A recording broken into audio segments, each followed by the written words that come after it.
Johnstown, and you know what this is.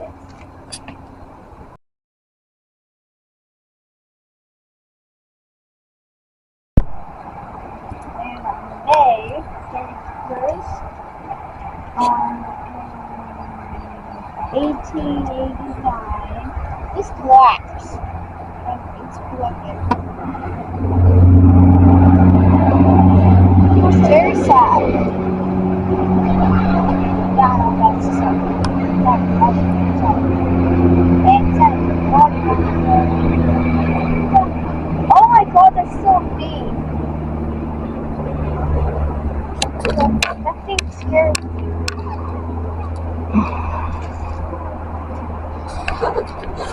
There's big.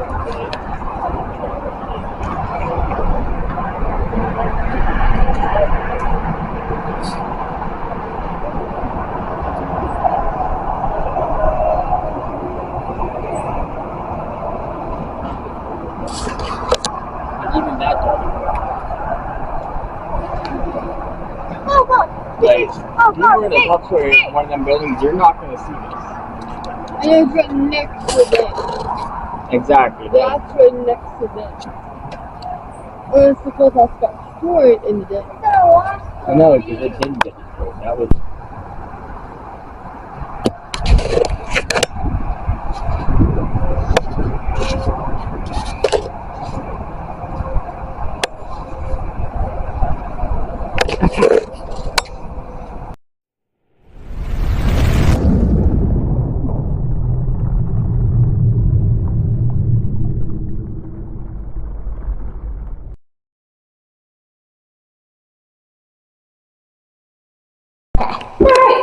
So yeah, this is a damage map from the 1889 flood. Now this map was, it was drawn after the flood, but still gives you a good idea of the damage.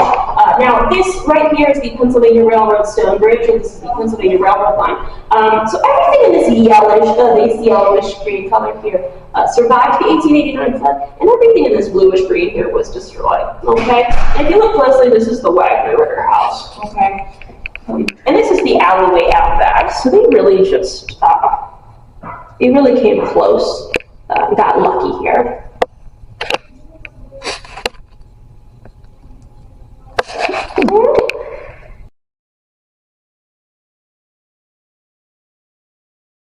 Ironworks. So that means he was a miner, and he was paid by the ton, cart, or yard of coal or iron ore that was extracted, okay? So that's insanely backbreaking labor for pretty menial pay, okay? It was actually customary for one daughter to remain unmarried entirely, to live at home, pretty much permanently, to help her parents, her mom around the house, you know, raising younger siblings. And then once she's older and everyone's out of the house, it's just her and her parents, she helps them age into their twilight years, okay? That means you. You're the oldest one. But as we'll find out with Anna, she really didn't do that. Okay. We'll talk about her more once we get upstairs. A rebel, just like you. Say that for Anna. We'll talk about it more. She was pretty cool. So now there's a coal stove that we have over there, and that's not accurate to the time period that we're interpreting in this house, at least in the first floor. First floor, we're interpreting the 1950s, okay? 1850s, my apologies. So that is a 1920s coal stove, okay? More accurate to the time period would be a cast iron coal stove. And we do have one in the parlor that you'll be able to see, okay? But by the mid-19th century, the skull and the call bucket scare you? Excellent. And that arm scared me. Mm-hmm. Surprise, this little one isn't going for the spiders. We like to hide little things when we decorate this house. It makes it more fun. Yeah. So yes, plank homes. You didn't need a lot of materials to build one of these, and you didn't need a lot of carpentry skill either. Okay, so these were very accessible homes for people, and that's really the name of the game, is accessibility, right? What they were able to afford. And what I should mention, that's really what you see there. That's the structure of this home. Okay. Is that original or? Yeah. Yeah, that's original. Those are the original Pennsylvania pine boards. I'm just trying to picture the tree, the massive tree that those boards came from. Oh, yeah. Right? Because those are hand planed. So, yeah, that was a massive tree. But so if I went over to the back wall there and I ripped down the wallpaper, we'd have those nice Pennsylvania pine planks. On the other side of that, there might be a very thin layer of horsehair or newspaper insulation of some sort. Other than that, it's the siding to the house, right? This is a very bare bones construction. Pretty much the way our house is. Yeah? Yeah, do you know what year your house was built? It was during World War II. Okay. Our house is actually not supposed to be still living in. Okay. Because they were built for the women to go to the factory to build the planes for the wars. Oh, And then okay. afterwards, they just kept them up. We're considered like row houses. Okay, yeah. No, that's interesting. Okay. Yeah. Yeah, and it's paper thin. I was gonna say, yeah, those, okay, any sort of row home, any sort of, like, construction like that. Yeah, it's if we gonna be try paper to thin. put something on the wall and like bang on our wall, we knock something off of our neighbor's wall. Yeah. Yeah, and that's accurate for the time period as well, yeah. Yeah, she did that like 2 days ago. She threw a push at me and just heard something fall. And I was just like, oh god. Oh.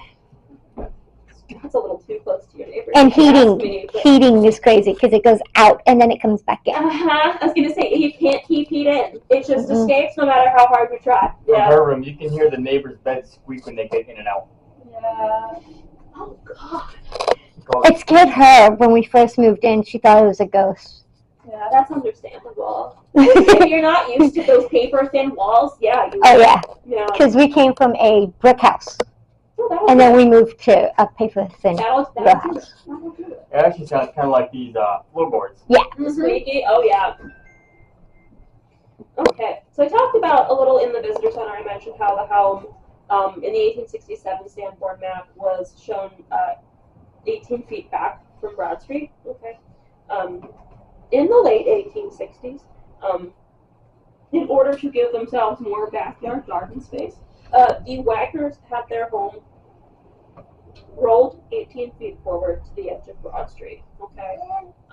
Yeah, it's crazy feat to think about. But when they moved the home, mind you, the home was just this room, the room behind you, and 2 additional bedrooms upstairs on top of them. Okay. So this was built on afterwards.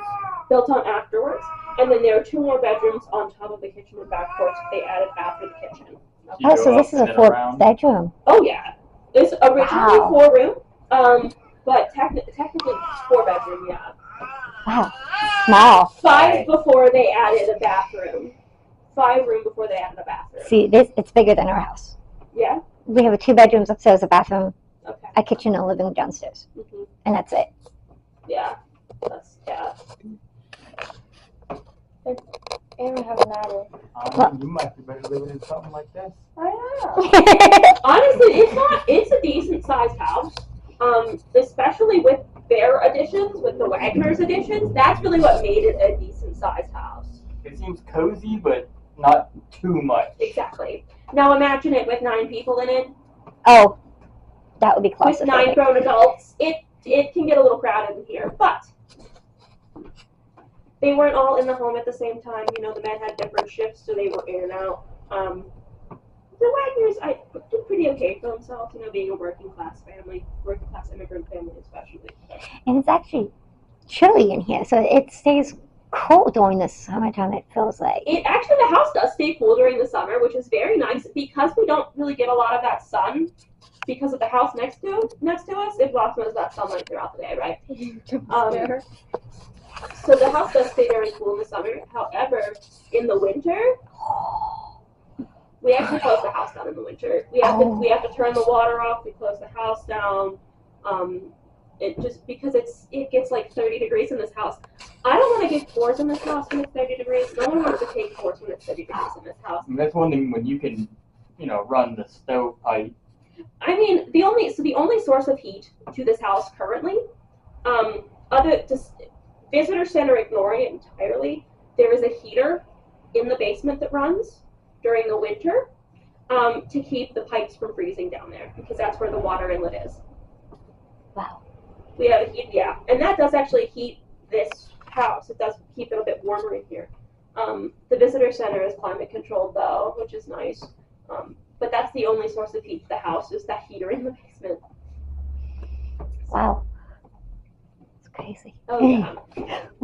Yeah, this is gonna be a jump scare in my video. Stop. Okay. Okay. So yes, house moved forward 18 feet, and it does sound like a crazy thing to do. However, the home wasn't connected to the ground in any way. There were no sewer lines, there were no gas lines, nothing connected to the home, okay? So they were pretty much able to just take it off of their foundation. They put rollers underneath it first, of course, took it off of the foundation. And with the help of probably the entire German Catholic congregation down from Immaculate Conception, they were able to move their house 18 feet to the edge of Broad Street. Okay. Which, to give them more room in the backyard. That's pretty vital for them, especially for German families, as we'll come to find out. Okay. And as part of the original home, this parlor here is thought to be the original kitchen. And that is because, we have the stove here, of course, but our whitewashed ceilings, okay? The ceilings in here are whitewashed as well. Yeah. Mm-hmm. And so then after the kitchen addition in the early 1870s, sorry, this would have then become the parlor, okay? And parlors are still sort of like our living rooms, okay? Even though at this point in time, we didn't touch the parlor really, okay? The parlor we only used the parlor for a few different things, right? If we had guests coming over, special guests specifically, the guests coming over, or if one of the family members in the house had passed, instead of funeral homes like they have nowadays, the deceased was just laid out in the parlor of the home. Okay? Yeah. It's alright, I promise. And so the parlor really wasn't used for a whole lot, but we always, kept it just in case we had it. So yeah. Yes, I talked a little bit about the wallpaper in the kitchen. This is another reprint of an original pattern found on the walls. But during the restoration of this home, 14 different layers of wallpaper were found layered right over top of the next. Okay. Sounds about right. Yeah. Yeah, that eventually all becomes insulation, right? It's going to insulate the house. And our joke, we joke that Francisca wallpapered every time she was pregnant. She was just nesting, right? She had 13 kids. They wallpapered 14 times. It's just how that goes. Yeah, just wanted to make the home cozy, And so, of course, the wallpaper, it shows the transition of the home from one time period to the next. And very little money was spent on household extras, okay? We didn't have a lot of decorations around the house. So wallpaper served as a decorative purpose as well, right? Also to keep the home looking in a good environment, similar to, the filth of our kitchen. Broad Street is horrifically filthy. It always was. It still is. So it helps keep the home in a fresh environment, okay? And the furniture in this room, other than the oilcloth rocker back there, there's really nothing special about the furniture here. But what's important to remember is that it is manufactured, mass-produced furniture, okay? It's accessible furniture. Manufactured goods are always cheaper than handmade goods, okay? And so this was the type of furniture that they could afford. I get people in here who say, I have relatives that have very similar furniture. And I'm like, yes, mass-produced, accessible furniture, okay? And so that, again, signs of industrialization, the introduction of machines. Okay. Can I pause for 1 second? Yeah, Change go battery? for it. Okay, we're good. Any questions about the parlor? So I'm wondering how you just got a house. It sounds crazy, right? But they have a lot of people, right? The German Catholic congregation was a big group of people. And so they were able, just all of them, teamwork, that's how they did it. But don't forget, there's no plumbing, there's no electricity. Have you So ever There's seen those- nothing Amish that move on? angers. It's an Amish farm raising. That's exactly what it's like. Everybody grabs a post and heaves. Yep. And there was nothing Teamwork. keeping it to the ground. So they just picked it up and moved it. And they didn't go too far. I'm scared of that room because I see like 3 things I do not like. Yeah, that room's a little creepier. I'll give you that one. There's I'll like be a honest with cage you. and something on the bed. With like the webs, it does give like a haunted house kind of vibe. That's what we're going for. That's what we're going for. You achieved it. Thank you. Thank you. It gives the same We're moving- vibe. Yep, we're gonna be moving into It that gives room. the Just same be careful. vibe. Watch your step. The house is a little. You can start to feel the slope of the house in that room for sure. A little worse for wear. Yeah, Oh yeah. no, You no, can feel it. no, no. It's just so scary. no. Oh, I will go. Oh my god, skeletons on that. Oh god. Come on, you do ghost hunting. How's it scary? Why is that bed kind of looks pretty comfy? What's your height? It does, doesn't it? Put down a cheap little mattress. This isn't even a mattress. This is just the ropes for it. I feel And like so, has anyone, the saying, sleep tight, don't let the bed bugs bite? Yes. This type of bed is where that saying comes from. Okay, this is a rope bed, and there is, I don't know which side it's on for this one, but at some point there's a place where you can put a crank in. Yeah, for some And reason. that's There we go. because we're starting to interpret, the later 18th, or 19th century, sorry, jeez. The later 1800s, early 1900s, starting to talk about the Wagner children, right? Okay. Oh no, those kids would scare me. Those have all been purchased in modern times. Those were purchased as like decorations for the house. The toys at least. The ones on the floor. Okay, so May 31st, 1889, 14 miles above Johnstown, the South Fork Dam is at capacity and at risk of failing, as we know it would, sending a 40-ish foot wall of water towards the city of Johnstown. It had spent a chunk of the day, flooding already a bit. Okay. So when the wave itself reached Johnstown at about 4:07 p.m., the wave swept through the downtown portion of the city. All of that debris that it had collected in those 14 miles,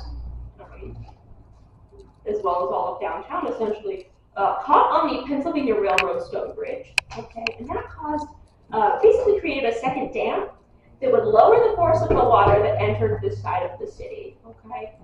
That's how it survived. However, as you saw with the map there, it didn't lessen the destruction though. Okay. 1 in 4 people in Cambria City died as a result of the flood. 25%. That equals out to about 689 people. Okay, just in this little neighborhood. That's crazy. And everything from the alley out back, like I said, to the river a few blocks over was destroyed. Which is pretty crazy to think about. Now the buildings around the Wagner Ritter house are really what helped it to survive. Of course it survived. It was submerged in water. The first floor would have been entirely submerged.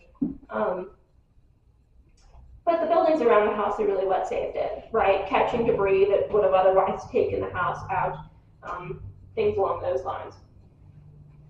The Wagners claimed $265 in damages as a result of the flood. However, they only received $40. So nothing changes, okay?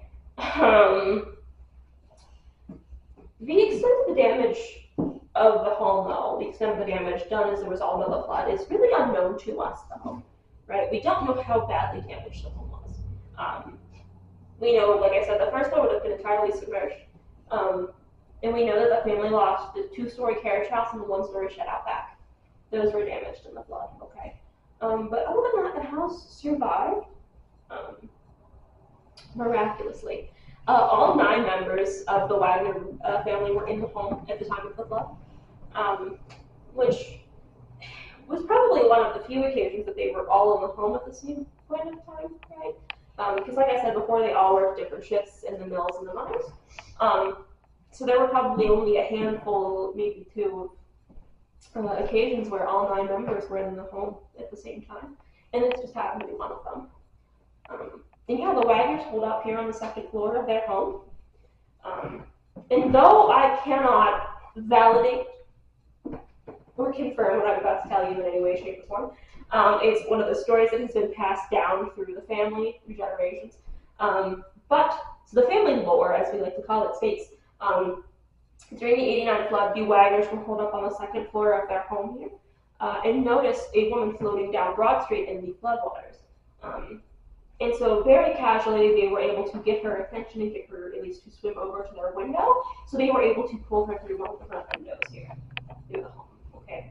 Like I said, I can't validate that. I don't have any sort of source documentation to back that up. However, I like to think that if the Wagners, if they were in that situation, they're the type of people that would have done just that, right? They would have tried whatever they could. There's 9 people, more than likely. They could have tried something, right? And with 7 of them being men, right? Yeah. Okay. Oh my goodness, I can't give up, right? So the Immaculate Conception Church was also damaged as a result of the flood. Okay. Now the congregation had been in the process of constructing a second larger church as they had outgrown their first. Okay. And the plot that they had purchased for this construction was just right across Broad Street from their old plot. Okay. So at the time of the flood, the foundation for the new church had been in place, had been constructed, as well as a statue of the Virgin Mary that had been placed. Okay. The flood, of course, washed away those foundations. However, the statue of the Virgin Mary, save for some water damage, remained in place and relatively unscathed. Now, is that the statue that's right down the street? It's not. That is something else.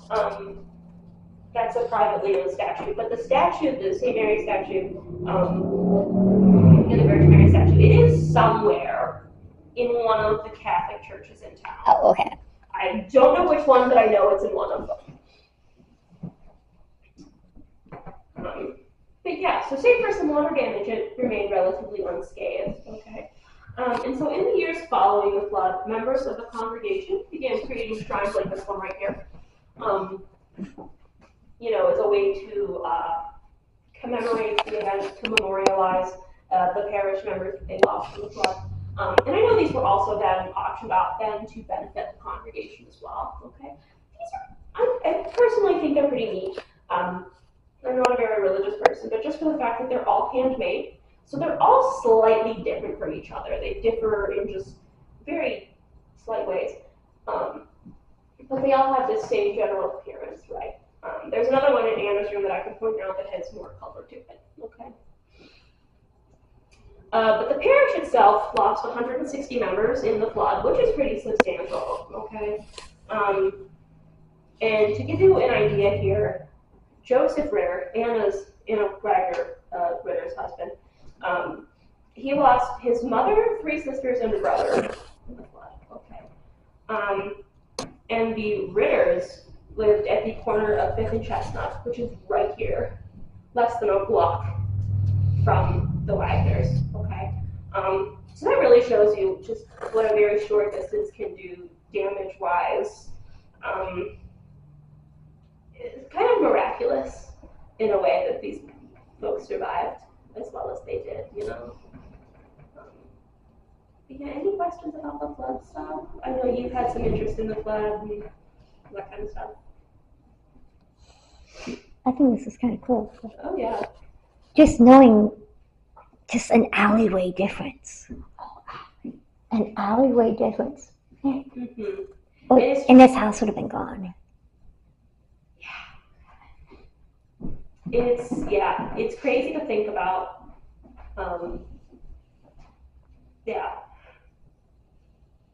That's. Yeah.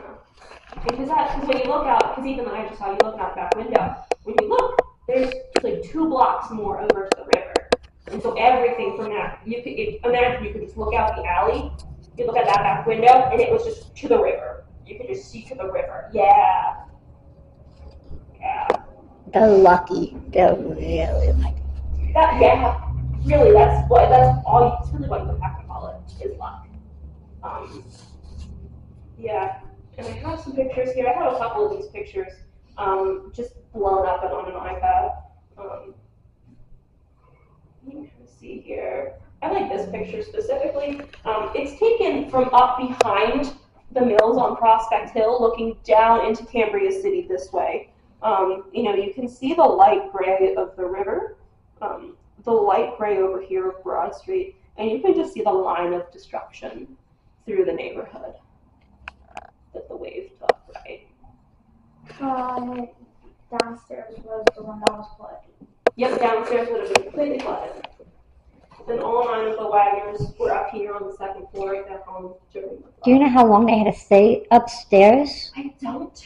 Because their kitchen's downstairs, so their food and everything was downstairs. Yeah.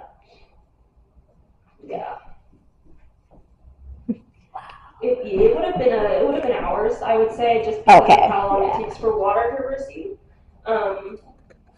But still, everything was gone. Like everything would have. Everything was gone. Do you know how high up? Like, was it to the ceiling of downstairs? Or? I don't know if it was completely to the ceiling, but it was pretty high up downstairs. Yeah. And these ceilings, the downstairs ceilings were low. I'm 5 foot, and it felt like I can touch. I get it. So downstairs ceilings were lower. 2nd floor ceilings were a bit lower as well. However, we raised these ceilings during the restoration project, and was it during the 1st or the 2nd? Because this is the part that was damaged in the fire, so that's another reason it feels more modern as well. That makes sense. Yeah. So the ceilings were raised up here at one point in time or another. Yeah. Okay, so that front bedroom, we have that interpreted as a child bedroom. Would have been a bedroom for sure. Could have been, Peter Wagner's room, the youngest of the Wagner children. However, we are more than likely inclined to believe that was a room reserved specifically for children. Okay, because that is the staircase to the 1st floor. Okay, that is how you get up to the 2nd floor from the 1st floor. The room has the least amount of privacy.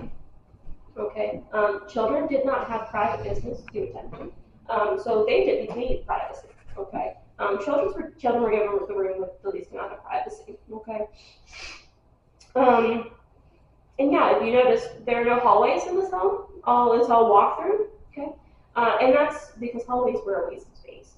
Okay, we wanted every square inch, so that we could use it, to the best of our abilities.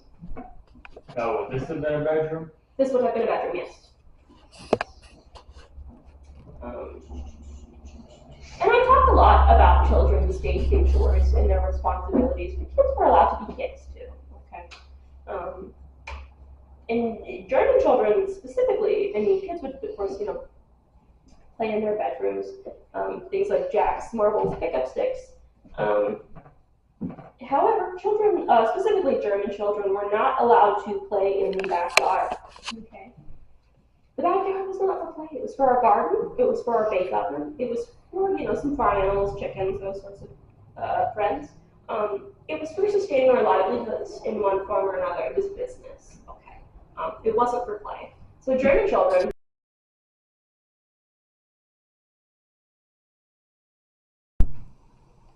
Okay. Yeah, so things happen, right? It's an old house. It's 160 years old, so you hear things, and things happen. I'd say the weirdest, the creepiest thing that I've seen, at least, Anna's room upstairs. We have it roped off, but the boots on the floor, and there was a small jewelry box on her dresser. I came in one day, and the boots were moved, and the drawer to that little jewelry box was open. I was there a few days. I was here for a few days before that, and it wasn't like that. And when I talked to my colleagues, the only other people that would have been in this building, they were like, we didn't touch that. I'm like, okay, I don't like that. So that's happened. I mean, I hear footsteps. I was leaving one day as I was putting the coat in the back door to like, arm the building. I heard a door slam upstairs. And I kept going. I was like, you know what? No, it's fine. But yeah, I mean, we see things, we hear things. And I'm the type of person to take it with a grain of salt. But also, you look at it and you're like, what is that? But yeah. So it's okay stuff, of course.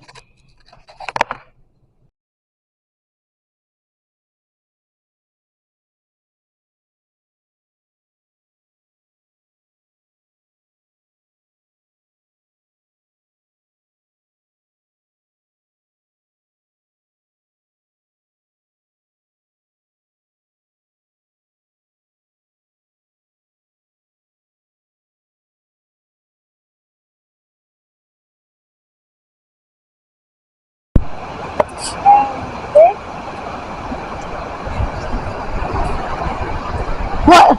And the people who survived the Johnstown flood died on this because this is actually the fire started too on that place. So everybody survived the Johnstown flood died on that. Died on that too. And the unknown child had to go this way to get to Beaver. So nobody wants to say, that's important. I like that.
And the last part of Johnstown trip is having space outside talking to God. The unknown. Whoa! Whoa! Okay, so then, something over there. Do we just want to go straight back? I don't know, that's good. Okay, we want to say that there is no names, nothing on these graves. If it's like a name, I'm getting shocked. Like a name. It's not a name. And all these stones. Is anybody here with us?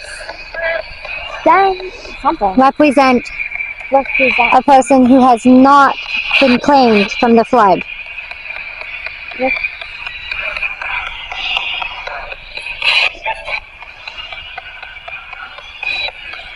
And we came here because of the little girl that is in our cemetery in Beaver. We want to know if anybody knows her. Do you know the unknown child that's in Beaver? They do.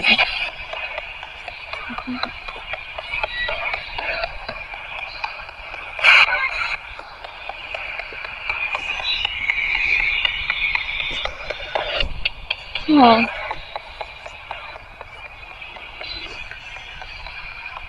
There's over 700 and some headstones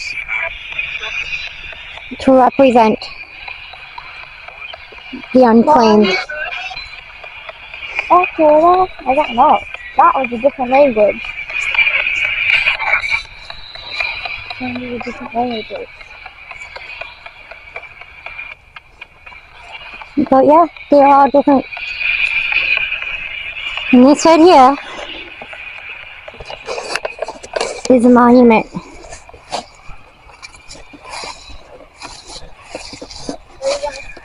Are you gonna talk to us? Are you gonna talk to us here?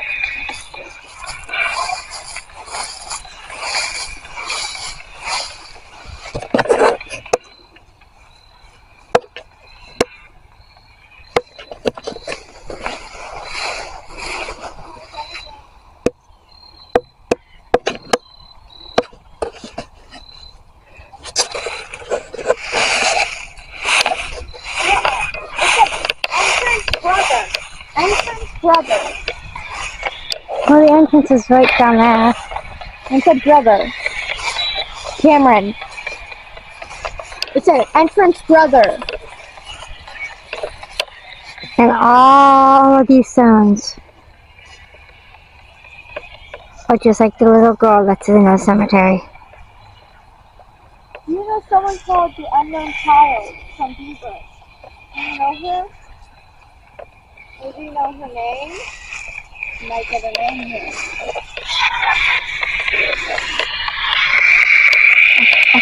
I heard something say Aria. It's Or Clara. Yeah. So we're gonna ask some yes or no questions. Ready? Ready. Like they're ready for the questions. Oh. First question. Do you know the unknown child? Or her name? They found her in Vanport, PA. She's 4 or 5 years old. 3 or 4. Count. Yeah. Was she from Johnstown or was she from a different part of the flood? Was she from a different part of the flood? We are. Sounds like we are.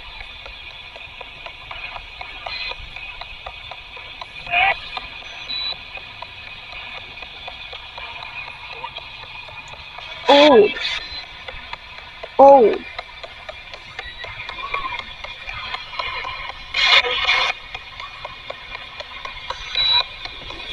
Alright, we're gonna go. Dan. Old Dan. Thank you for letting us talk to you here. Yeah. We will keep you always. And we will visit her, whoever she is. We will still visit her. And treat her like she is our own.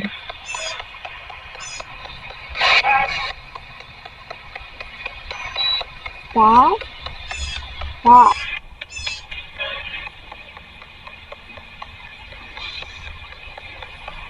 Are you happy that we treat her like our own?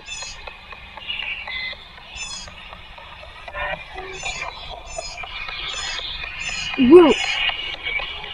Phil. You have a noisy bird.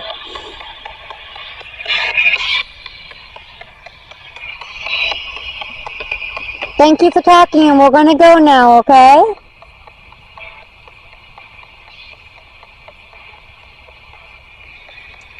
This is a boy verse saying the same thing 2 times. I just heard that. It's root, root. Papa. Nicholas? Nicholas? My papa, which papa means dad, and Nicholas. Wait. Isn't Papa's real name Nicholas? Yes.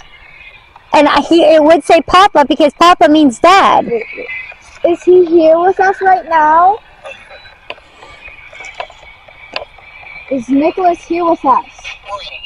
Brain! That was clear, brain. That was so clear. Oh, it's a brain. Is she gonna be in my brain forever? Yeah, me too. In your thoughts?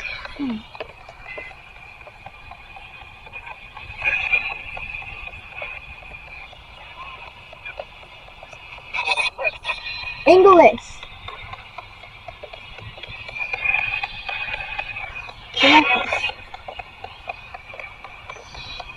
Last time I'm gonna say, is Nicholas here with us?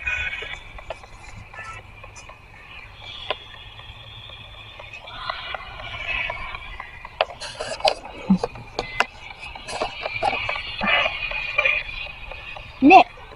Did it just say wait, Nick? Wait, Nick. Yeah. Passions. Ashes. He is cremated. Female. Sometimes I think it's talking about Sam and Colby.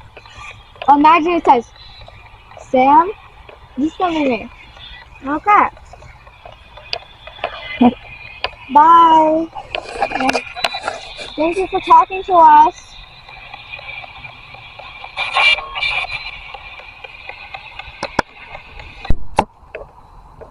Next time you see us, we're going to be back at the unknown child's grave. But that was weird that it said my mom's dad's name, and it said Ashes. But it said brain, too. Wait. Ashes in the brain? Or am I seeing, like, in past life something? Like, something from the past life? Could be talking about past lives. But we still... Okay, bye, everybody. We're gonna say...